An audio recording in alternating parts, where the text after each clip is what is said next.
Ladies and gentlemen, we are back once again. It's an honor, privilege, and a pleasure to be in a safe space and a brave place where it's not about canceling, it's about counseling. And I am joined by the founder of the Dr. Bryant Institute.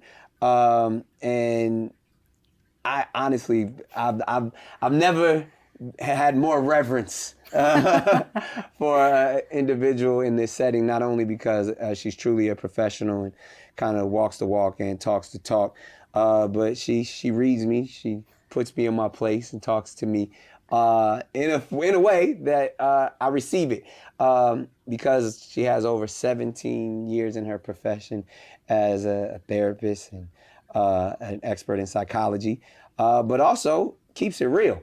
She ain't here cussing, calling, referring to, she's saying all the words. Let's just say that. And this is probably our third session. And I honestly want to have the opportunity, welcome back. Yeah, definitely. I'm happy to be back. No doubt. I'm excited to talk about you. I mean, we generalized, conversations about, the black woman in whole. We even talked a lot about, black men. Specifically, we kind of dove into my life. But for those who may or may not know who you are and where you come from, I want to give you the opportunity to tell a little bit about yourself and share your story and your journey. First and foremost, where do you come from? I come from San Pedro, which is a community in Los Angeles. Small city, small town, product of two teenage parents. They had me at 16 and 17. The cool thing is, though, right? The cool thing is they were high school sweethearts, and they didn't get pregnant on accident. I love this small story. They actually planned me walking home from school. Of course, they're broke kids, and said, let's go make a baby. We're in love. Right. Went and got a motel, couldn't afford a hotel, literally. So I was conceived in a motel. So, I got it naturally and everything. I'm back. Hilarious. No, but it had me in a motel. So planned me, but obviously we're teenagers. And, there you have it. And grandparents stepped in and raised me because they were teenagers. Same story. Except for I wasn't planned. I don't think I went to my dad's high school graduation. So it's but again, like my dad was, dude who was, had some street ties, doing some things and gave his life to the Lord. And even in that process, was trying to do the right thing and got a young lady pregnant. And then, he went on to, go further his ministry and go to college and get out the hood to North Carolina. Look at that. My mom went and worked her ass off and was a single mom. But, my father's mother was the one who actually kind of stepped up and was the matriarch for us all. And my mom's mother stepped up and raised all of us. And my dad, my product of a street guy. Yeah. He's the founder of one of the biggest, I don't want to say, but biggest gangs here in LA. Big organizations. Yeah. Community organizations. And so I am literally like the epitome of the product of a street guy. When I say epitome, like grew up with my dad being one of the biggest drug dealers and being street. There was nothing not street about him. To the point where even coming home, I couldn't go inside the house until he checked the whole house with his pistol and came back outside and said, baby, it's clear. I couldn't have a key to our house because I couldn't be there alone in case drug deal or something went bad. I couldn't be found there alone but I knew where the safe was. I knew where the stuff was. I knew the safe code. He's like, if they come, you give it to them. So like a movie, but dad transitioned like your dad, not to ministry, but just to being a family man and being a man who owns businesses and makes good money. And so best friends was a dad, kind of how you're saying with your girls, where he put me up on game, told me if you meet a man who looks, smells, thinks, has any resemblance of me, it's a no. Don't bring him home. Don't date him, run, nothing. And he's told me that, he said, baby, God makes 2-3 men, either an excellent father, horrible man, or excellent husband, horrible father, or you're blessed to get both. And he said, make sure that you get, if you have to choose one, you get the man who's a better husband than a father. Because as a woman, that'll benefit you as a woman, because a man is going to be there for their kids at the level that they love the mom. And I find that to be, you could disagree, but I find that to be very true, meaning the father usually loves that child at the level that it loves that mama. And so that's why men with multiple baby mamas, I'm not saying for you, you can kind of see where the favoritism or the time goes based on the love and respect they have for that woman. And my dad's a good father. There's 6 of us Yeah. by 5 different women. And he's a good father like a to man all of of my us. cloth. He's a man of your cloth. But I would say I would just, you know, because I definitely want to give you the opportunity to tell your story and your journey. But I would just add to that, because maybe there's some context there. I personally feel like my children come first. Oh yeah. So therefore, even with my the dad mother, feels that way yeah, too. even So with that's the why mothers, he's like saying I it. gotta, and because like anyone who's dealing with me in a romantic setting have to know, like, all right, it's about the kids first and foremost, and then we can wine and dine and do all the things that we need to do to cater to your desires. But I think maybe that adds to why you said, like, if a man who's gonna take care of his kid, because to me it's not even about like I could despise the mom, but that has nothing to do with the child. Yeah. And I think in our community, a lot of times, first of all, I've tried to be an example in that space, because we have seen men who, because I don't rock with your mama, therefore I don't rock with you. Right. And I think, you know, if anything, that's a sin at a different level. But I could see how you can easily fall into that, because especially if there's conflict there, and if someone's making it difficult for you to be a father, all you can do, again, going back to our past sessions, is retreat, is flee, because I'm not going to go back and forth with you, because you're breaking my heart because you're not allowing me to see my child. And I can't deal with the heartbreak, so I'm running away from the heartbreak, not really the responsibility, but the responsibility gets negated as well. But if you're using my child as a pawn, what type of individual are you anyway? And we don't care about the type of individual you are. If my eye's on the prize to see my child, then by all means necessary, let me run these plays. Yeah. And I got to sit in emotion or deal with emotions, and I just got to get my emotions. Men, that's what we got to learn.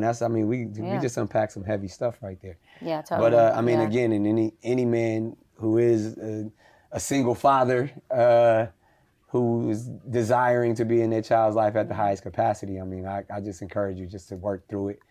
Try to become as emotionally intelligent as possible, and always focus on the child. Even if you don't necessarily get along with the mom, or you're going to have challenges, you're going to have conflict. And even if she's not at the space, just try to work through it and be there for that child. 100%. Yeah, no, absolutely. So, because probably as 2 individuals who, you know, I came up in an unorthodox household, and, you know, I appreciate every time my parents put me first before them.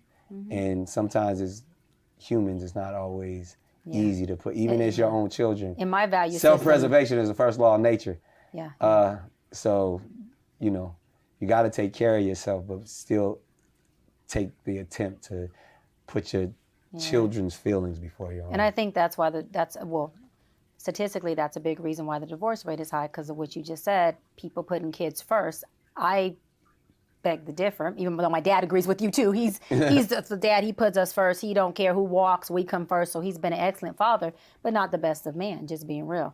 And me and him had debates where I say, Daddy, I don't agree with that. He's like, I'll never put a woman before you or even my mother. And I'm saying, I don't agree with that. When I have kids with my husband, we come first. Doesn't mean the kids go without, but when you have 2 adults who understand that we're showing learned behavior and we're teaching our kids what a healthy relationship looks like, not just for marriage, but also them. It doesn't mean that the kids don't eat and the wife and husband does. There's a hierarchy for me that goes God, my hubs, me, and then the kids. I understand and so that. The covenant is broken, only for me. I'm not self-projecting. The covenant is broken when it goes the other way. Of course, if I'm married and my husband says, you know, if only one person gets to eat and there's 3 of us, I'm sure both of us are going to equally agree it's the child. Right. But when it comes to making sure our relationship is healthy, which is really the healthiness of the environment for our child, for me, my value is only my husband comes first and I come first. And I find in my session of 17 years, Nick, there's been many more men than women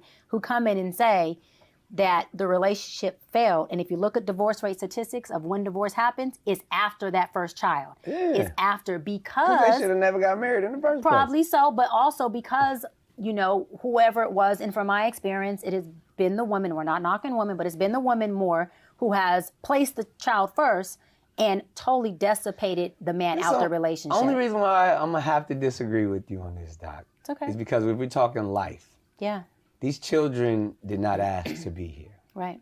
They are a responsibility. 100%. as individuals, I can't put my desires and my happiness, or I shouldn't, Right. over someone that I am responsible for. So even I'm not even talking about putting food on the table and all that. I'm talking about, we're talking about mental, physical, and spiritual well-being in a household. I'm not, and again, this is pretty heavy. Because one, I grew up with it, and I'm a product of it, and I'm producing it. Yeah. When an adult is saying, you know, mama gotta live too. Mama need her man. Daddy gonna do his thing. I'll be back. When those mentalities are presented to a child, that's a different mentality. That's where abandonment issues surface, and where a child feels like I'm not good enough in that sense because they made decisions for themselves before they made decisions for me. And children pick up on that at a very early age. So I much rather say, it ain't about your mama right now. I'm rocking with you. And say that to my child as much as possible, even if that hurts mama's feelings. To me, at least, because I know that child is going to grow up with a certain level of self-worth that they didn't feel like daddy put work before me, daddy put women before me, daddy put whatever before me. If I can instill anything into my own children, is that you are my number one priority. Even all that I do is for you. Every dollar that I make is going to you. So again, I'm pretty sure people in the comments going to debate, have different things, like, and even we all have different experiences. But every time I see an adult put their happiness. But you're describing more of an adult saying, I'm going to do me at the expense of you. Even in a marriage. Yeah, because that's what I'm saying, even in a marriage. But we're not talking about the level of, I'm going to do me at the expense of your needs. I'm going to do me for my pleasures at the expense of that. Because we do that as humans. But a healthy family dynamic takes balance. And it's very unhealthy for a child to feel like they are number one above authority. Because what happens is they grow up to then disrespect authority, entitled, and they grow up with this narcissistic type of personality, even if they're not diagnosed with it. And then you have spoiled brats. And then you have these kids who don't respect when law enforcement pulls them over. We have an issue. They're going to school and these teachers can't even get them to sit still enough because they're so used to being number one and things going their way. No. Listen, the first place a child should get their feelings hurt by hearing no, or the first place a child should see that you are not always number one is circumstantial, should be at home. Because life is going to teach you that you are not always going to be the butter cake of everybody's dessert. Nick, I'm sorry. You know, so, but what I'm saying, then what that does is that creates that emptiness that and I'm going to poke at you again, that emptiness and that sense of inadequacy within you because you were groomed in a certain way that life can't maintain. And so what happens is you're number one and you're the golden child and all these things. It happens with athletes. Then you go into the real world after you retire and everything shatters. Now you got depression, your suicidal ideations, but they you have still anxiety. Accomplish things that most people will never accomplish and experience great experience because we told them how great they were from the beginning. We instilled in them that we gonna support you all the way along your ride so you can not only reach the levels that you want, so you can reach back and then get the rest of the family. We will support you along your ride. That does not mean that kid doesn't understand balance, that there's a thing called boundaries that our community doesn't seem to have, probably because of that dynamic. The boundary goes, baby, we've been at your football game, your soccer game, your ballerina game, daddy and I all day. It's 9 o'clock. It's shutdown time. There's a boundary where it's time where this is our time, and you're teaching your child how to grow up and not be a narcissist that then needs his woman or her man to put them first over everything, which is a fairy tale and unrealistic. You're teaching them the balance between, we are a family dynamic. There's times that daddy's gonna come first, there's times that mama's gonna come first, and there's times that you come first. But what we do is we teach that so that it becomes more of a wholesome type of feel, not me, and the moment you don't get me, you flee because you can't sit in your emotions of hearing no, because you got to control things to keep things the way you need it, which is called codependency. So what you describe is then creating a codependent child that says, if I'm not the center, guess what? Fuck all this because I'm not the center of attention. It gotta be the center. It gotta be the understand that in the dynamic. Kids we grow up to, if we don't do the work, right, and get a sense of self, we grow up to create the exact environment we learn to thrive or survive in, period. That's all we know. We can't create past what we know. That's why experience teaches, words don't. So if our child or my child or your beautiful kids are always at the center of you, and she grows up and gets a man who cannot he's a great man, but she can't be the center because what if he got kids like you and them kids are the center? She need to pick better. She may have to pick better. That's but the bottom line. But just say she has someone who can't give her that same treatment, and that's her norm. You have to be realistic about, or should I say aware about, what norms am I creating for my kids?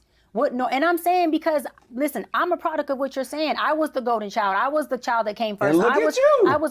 But I had to work through a lot of BS. But we Nick. all do. We all have challenges. We all Right. come with some shit, and that's why, like, even right now we're discussing a very small percentage of people, because if we keeping it a stack, right, we all done been through some shit. Oh yeah, all of us, yeah. And it only makes us stronger in that sense, to where when we know how to handle something, and adversity builds character in that sense. That's what I was going to say. It's more important for kids to see the family dynamic, whether it's together or not, process through things that may be uncomfortable for them as well, and get to a resolve collectively, than it is for them to be blinded with the fairy tale perspective or perception that's going to form that I'm always number one, or I'm using number one. And so that's kind of how life is going to life with me, because that kid won't know how to process the reality of what life does. Even when you reach the pinnacle of life and you get titles and success and all that.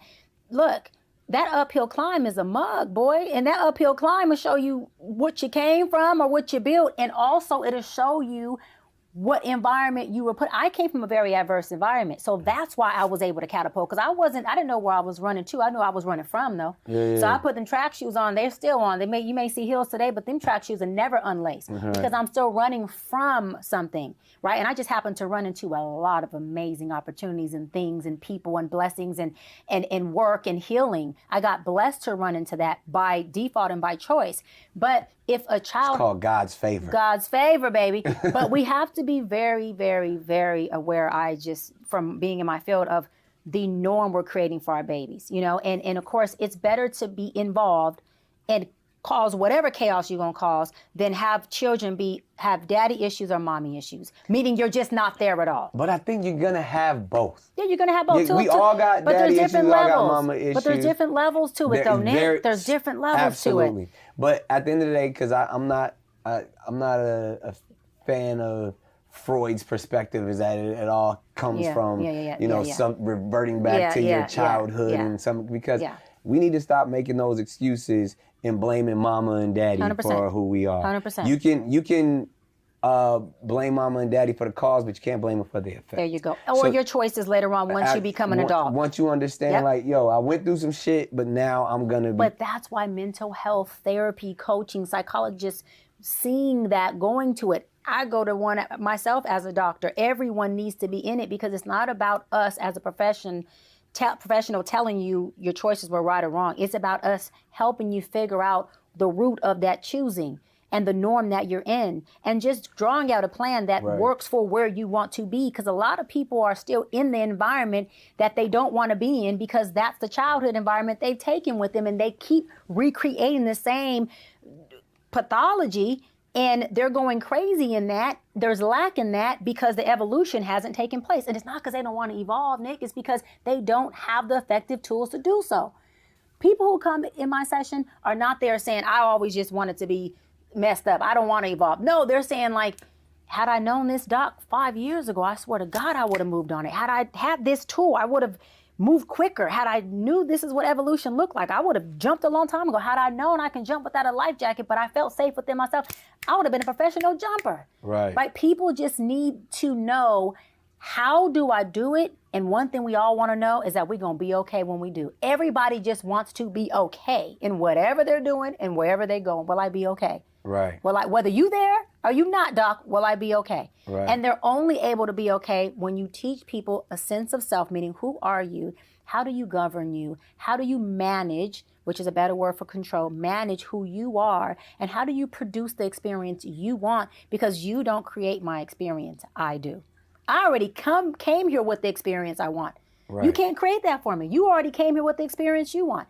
That's the self-mastery of knowing how to create that. And when you have that type of knowledge, you'll never be perfect, but you can somewhat try to create a norm for your child. But once they become adults like you and I did, they go and do what they going to do anyways. So at that point, you've done what you can do. And if you're not in more of a polyamorous, like, relationship like you are, and you're more monogamous one-on-one, you're hoping that you put your partner first enough to where y'all still have a damn relationship and you guys can continue to lead by example to your grown children on what a healthy relationship looks like. And it's not perfection. Another thing is this whole toxicity and dysfunctional thing, and I'm leaving this person because they're toxic. You're going to be alone. Not you, I'm saying people. You're going to be by your damn self, because let me explain something to you. If you get someone who's not toxic, it's because they're not human. In every relationship, that's what I was saying in our first session. Yes, every relationship has some level of healthy dysfunction and some level of healthy toxicity. There's no way for you and I to cleave together without doing some of this bumping. Right. It's not going to work like that. So we have to be okay with doing this. But the only recipe to a long-term successful relationship is to never leave. To never leave. That's the only way you can get 30, 40 years. Said. To never leave. Yeah. Because we're going to go through some things.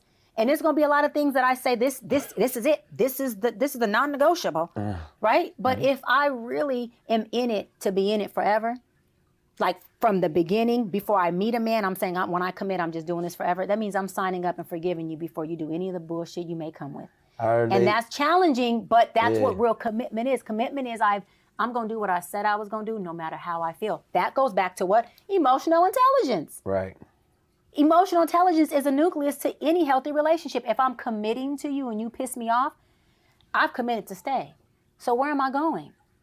Where am I going? Doesn't mean I can't take a break. Doesn't mean I can't take a pivot. I can't go to brunch. I can't meditate. Can I take a weekend of woosah? But that means I'm not leaving you.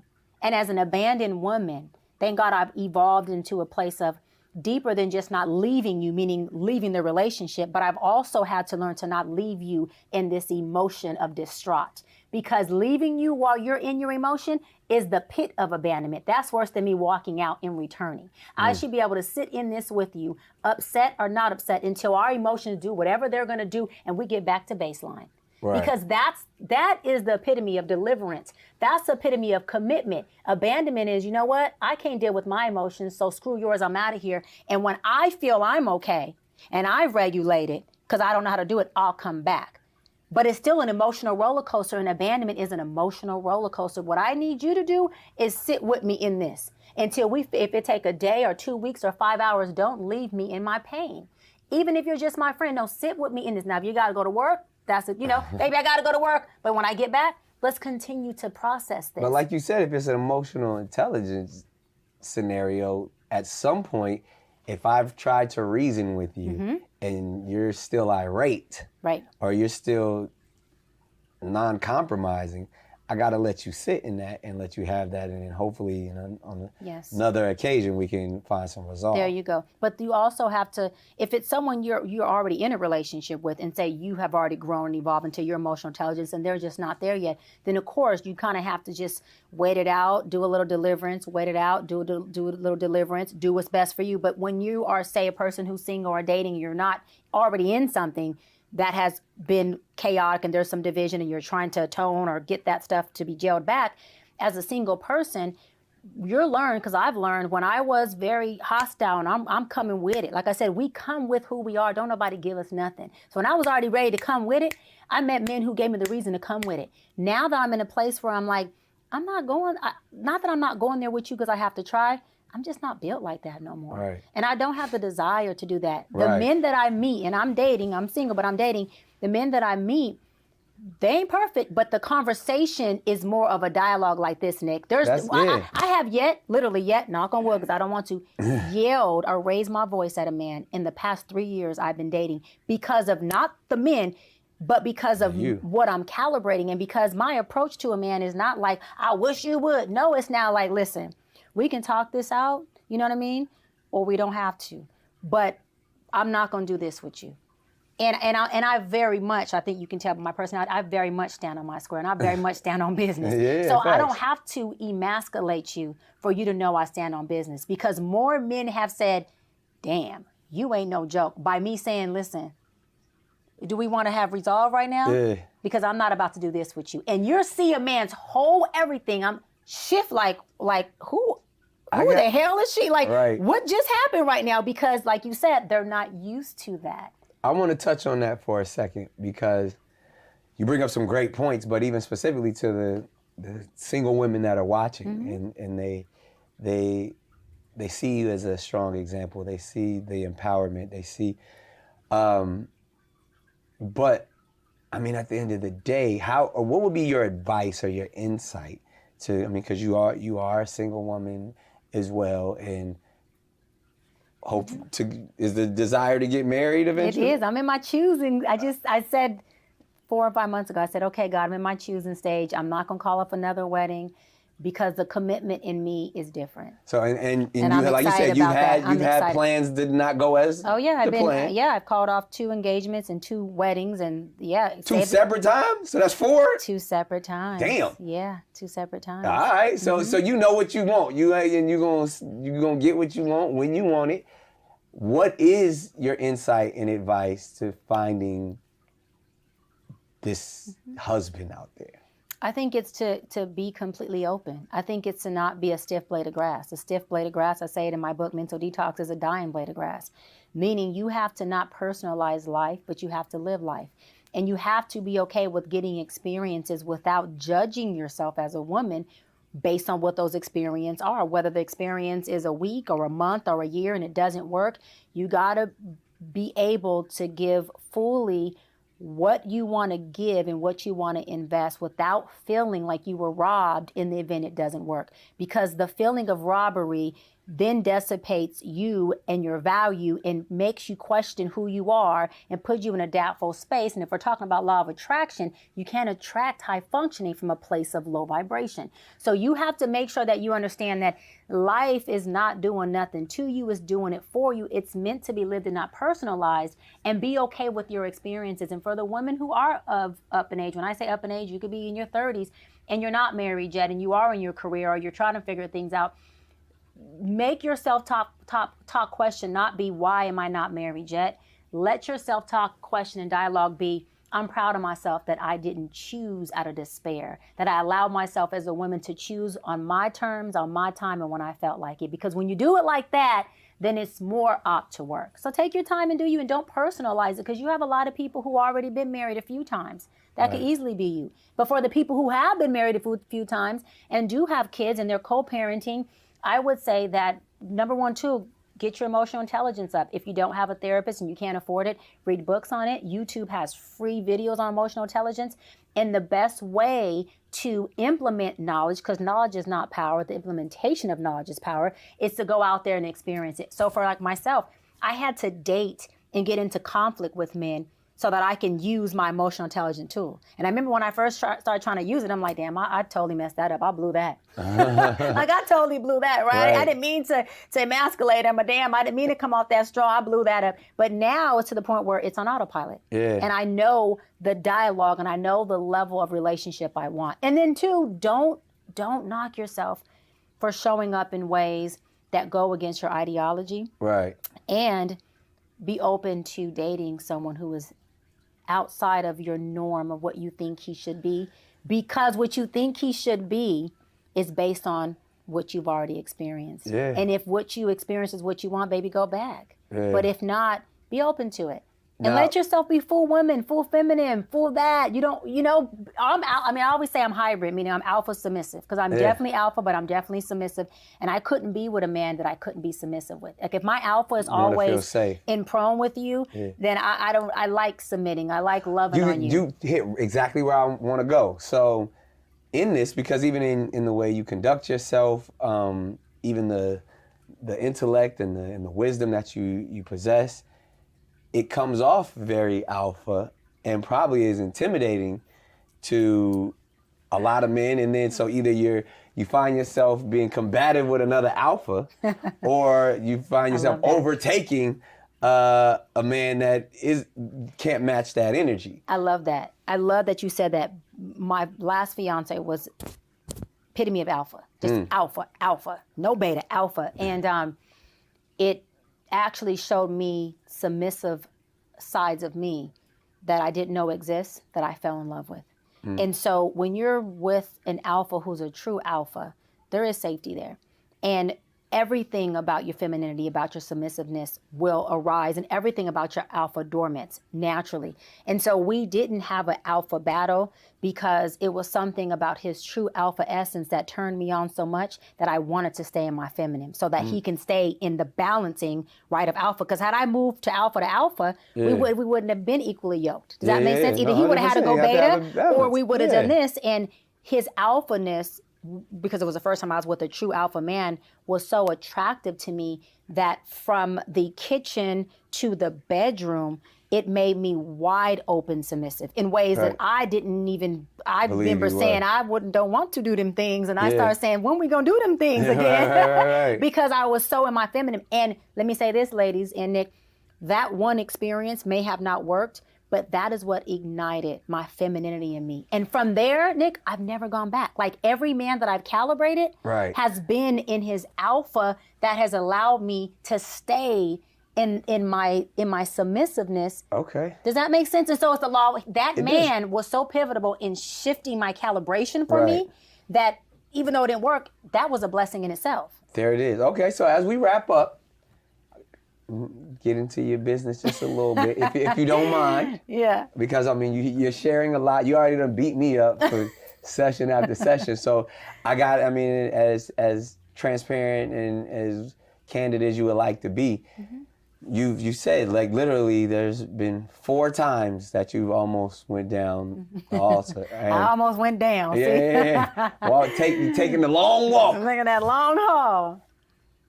Why hasn't it worked? And whose fault is it? Because you've been talking about accountability.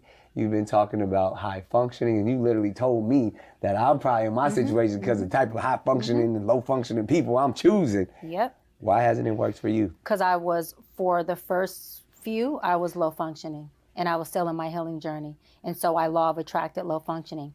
And in the first, you're saying that happened all 4 or just the first? The first, I would say like the first 2 or 3. Definitely low functioning of myself. So and when you say that, because I want you to break that down, like what were you desiring? How were you low functioning that found things that where you thought this was your match, this was your person, and then it still didn't go through because you were low functioning? I take accountability. It was my fault because I knew all of them were not my person from the beginning. So, and there is a person? There's one person out there for you? I don't think there's one person. I think that there's many people that are for everyone. I think that is just you're a type of person, you're a person that's on your frequency. The type of person that you feel I want to do this with you forever. I think that's your person. If that happens 4 or 5 times, hey, that's amazing. You know, for me, I knew that I didn't want to do any of them forever. Not because they weren't great men.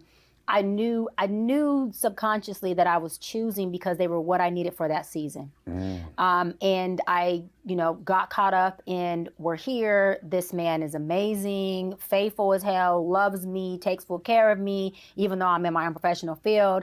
And so I learned not to thrive, but to survive in that. And because I'm a little girl who grew up surviving and not thriving, I didn't understand what thriving was yet. And so I allowed my survival mechanism and my lack of sense of self, right, and my brokenness to choose what it needed there.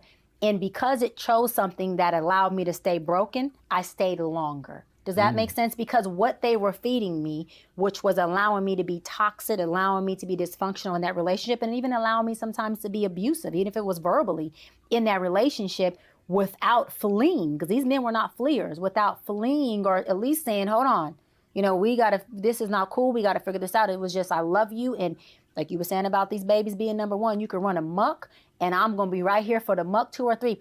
That may be what we want coming from abandoned little control freaks, but that ain't what we need. And so when I had that, all it did was inflame the dysfunction that I was. Right. Luckily, I was able to look in the mirror and say, hold on, I'm looking at all this inflammation. I don't want this with me and my husband. I don't want this for my kids. I don't want this for me as a woman. I don't want this for my other relationships. And then when I pulled out other relationships, I ended up doing a lot of looking at myself. So over this 4 years I've been single, I have said no before the ring. I've said no at the conversation of, I would love to marry you. I didn't say no bluntly, but I said, look, that's not something I'm ready for now. Maybe we could take a little slow. But in 4 years, and I say this with all humility, I promise all humility, whatever it is that I calibrate, whatever it is in me, whatever daddy issues my father made sure I did not have. Right. There's something about me, I'm not joking, that calibrates really good men who are ready to get married. And so this is why I say it's not their fault, right. because these men wasn't no infidelity. Right. These men they weren't beating on me. Yeah. I attract good men, but I wasn't in the space of being ready to marry them because I needed them to be good too, though. Yeah, like you talking but about, I needed them to life-changing. be good. But yeah. I needed them to be good for me, Nick, because I needed something good to be reflected on me, if that makes sense, for my healing journey. Right. And so once I was able to see that, I'm able to go into, okay, this is what I know I need to do. And there's a lot of checkmating of myself. There's a lot of ways I refuse to ever show up with a man. There's a lot of alpha things that I would never say or do with a man because of me calling off and because of those men being amazing enough to stick through my BS right. and let me run amok. But they were, say it again with all respect, they were like buffers. And it's not in a bad way. I'm saying they were those buffers that were just sturdy oaks. And from an abandoned little girl, what do you think we need most? We need someone who's going to be a sturdy oak. You never leave. Yeah. You never leave, no matter what I put you through. Right? No matter how toxic I am, you ain't going to leave. No matter how many times I flee, you ain't going to leave. So then maybe, I mean, again, because there's a lot of women out there who feel that their independence is so strong that they don't need a man in their experience. So like what, again, as I tap into my fatherhood, I'm telling my daughter, like, you can have one if you want one. That's what my dad used to tell me. Baby, he gave me a ring on my ring finger at 16 and said, beautiful, whole lot of diamonds. Like, don't take it off till a man gives you a ring. Well, I've had 4 of them. But he also said, baby, you're successful. You're a powerhouse. You ain't got to marry. But I explained to him, Daddy, but I am. So why does a strong woman want to marry? Because it does give some completion to the completion, if that makes sense. For me, I want to be a mom. So that's important to me, right? But I want a family, not just kids. Otherwise, I can adopt. Obviously, I can financially afford it. Yeah. But and I want that family dynamic. You want the traditional household. I want the traditional household. Will it look like tradition? Maybe not. Right. I think for me, being a successful woman, the biggest thing has been, and the biggest conversation with my father and I and my uncle Montel is, Shy, what if you make more than him? Are you okay with that? Because there was a time where I wasn't okay with it. And now I've gotten to a place where I do so well, that I'm saying, well, if he does make a little less, but he can't, but he can provide. Driver and the janitor a shot. If the janitor owns a janitorial company. Oh, see, now he got to own the whole damn company. But this he is can't the thing. just be a good janitor. Let me say this. It doesn't matter how much more I make than him. If he can provide for us and provide a quality of life for us, I don't really give it. But I don't care. You the one that's doing that. For myself. But if you're clearly at a level where you can take care, so he don't necessarily got to put, and he could be a provider and a protector without my man financially. Yeah. For me personally, I wouldn't, only because it would put me too much in an alpha space. Y'all would be equally yoked. And then I don't know how much my old norm would not come out. And because I know myself, that we be that respect searching for when we enter the house wouldn't be when there. you say daddy's home, that means more than just your home and your presence. So now you just narrowed your circle so much smaller, because now you got to have a high functioning, high value, yes. And let me tell you something though, rich ass man. Or at least if he ain't rich, he got to be doing something that makes. And I'm not saying rich, he just has to be rich in spirit. This is what I've learned. This is what I've learned. I've learned that it's not the amount of money that someone makes that creates the quality of life. Because I have constituencies that make way less and way more than me. Right. And my constituents that make way more, I'm talking about astronomically more than me, I live the same quality of life they do. So you just want somebody with some initiative and some aspirations and I'm dreams. 41. So somebody who, he ain't...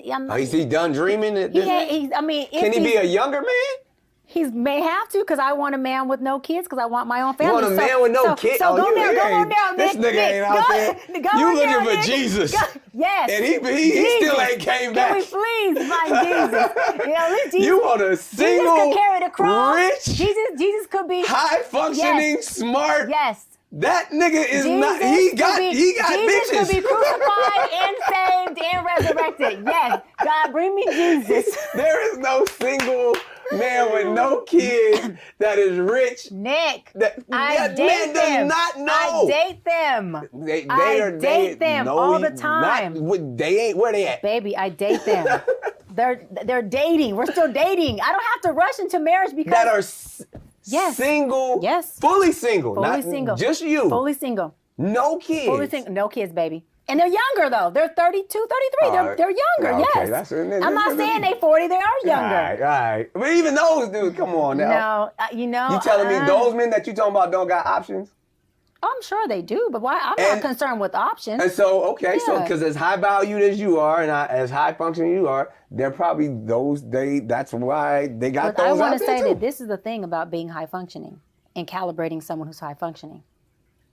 It's very good, but you got to be ready for that because they also come on their square as well saying, I'm high functioning. And so I may not tolerate you when you decide if your old habits come in to run this muck. Yeah. So what I've learned through this is if my old habits is something that's going to be more overtaken in the relationship, then I got to accept a low functioning man. Just like you with the low functioning woman you deal with, because he has to be able to tolerate my stuff. Yeah. But if I do get with a high functioning man equally yoked to me, then there is going to be a lot of awareness I have to have because he's also like me, not going to tolerate low functioning behavior that is abusive or disrespectful. That's if you two see are what I being mean? at your perfection, At high your best. functioning. But that shit ain't always gonna happen. But it shouldn't know happen. It's not. No, it shouldn't happen. It should be we're both high functioning enough to stick through this stuff. Yeah. Not to not have toxicity. Remember I just said Because an alpha male who has everything that you desire and he's young, he gonna act out of ego. He's gonna act out of certain. 100%. His emotional intelligence isn't all the way there yet. You're right. Yeah. So You're right. And in that you're gonna You're have right. to put up with some shit. You're right. And therefore, Absolutely. I mean, But I that's- wish you the best. But that's where the maturity of we're going to go through some dysfunction, and it's not about the dysfunction. It's about us sticking through it to get to the promised land. The promised land comes over and over and over again. It's not one landing. That is, I'm not right. I'm not disagreeing. When you flee and come back and you guys get to a resolve, that's the promised land. And then when it happens again, you're out the promised land. And then you're working to get back. And that's called a relationship. All a relationship is how do we get back Yeah. to our square together and get us off of our own squares? How do we get back to this one square? That's it. Well, ladies, you heard it. From another high-functioning woman to all the high-functioning women out there. All of the functioning Y'all in the people. good fight. All of the functioning Keep up the people. good fight of faith. Because that make-believe nigga is out there. This has been another session. I don't know where we ended because my toxicity level has. I need to jump on you and pop you. Shut up. We can do this for hours. I mean, these sessions have become very popular. As you can see, continue to comment, like, and subscribe. But we definitely have to have you back. You're amazing. Truly you the so highest much class for of having me. civilization. Thank you. Counsel Culture. We had fun on this one. We out. did. Dr. Cheyenne Bryant, y'all. See y'all.